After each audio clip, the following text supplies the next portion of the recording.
40వ రోజు కీర్తనలు 25 నుండి 45 అధ్యాయాలు చదవండి. ఒక్కొక్క ప్రార్థన 21 సారి చేయండి. దుష్ట భక్షకుల యొక్క పుస్తకం నుండి నా పేరును నజరేయుడైన యేసు నామమున తొలగిస్తున్నాను. ఆమెన్. దుష్టత్వం వడ్డించే వారి యొక్క ఆధారములు నజరేయుడైన యేసు నామమున ఇప్పుడే నిర్మానుష్యం చేస్తున్నాను. ఆమెన్. నాకు చెడు కలలను తీసుకుని వస్తున్న ఆత్మను నజరేయుడైన యేసు నామమున ఇప్పుడే శక్తిహీనం చేస్తున్నాను. ఆమెన్. నా పేరు కలిగిన ప్రతి దురాత్మ జాబితాలను ఇప్పుడే పరిశుద్ధాత్మ అగ్నితో నజరేయుడైన యేసు నామమున కాల్చివేస్తున్నాను. ఆమెన్.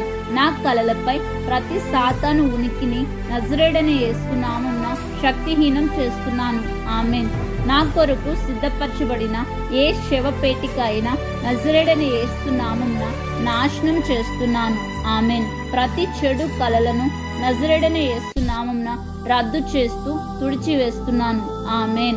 సాతాను ప్రతినిధుల దాడుల ఫలితంగా నా జీవితంలోనికి ప్రవేశించిన ప్రతి సమస్య నజరేయుడైన యేసు నామంలో తరలి వెళ్ళిపో. ఆమెన్. సాతాను వద్ద చిక్కుకున్న నా దీవెనలు వెంటనే నజరేయుడైన యేసు నామమున విడుదల అగునుగాక. ఆమెన్. పరలోకమందున నా తండ్రి, నా ప్రార్థనలన్నిటికీ సమాధానాలు ఇచ్చినందుకు నజరేయుడైన యేసు నామమున కృతజ్ఞతాస్తుతులు చెల్లిస్తున్నాను.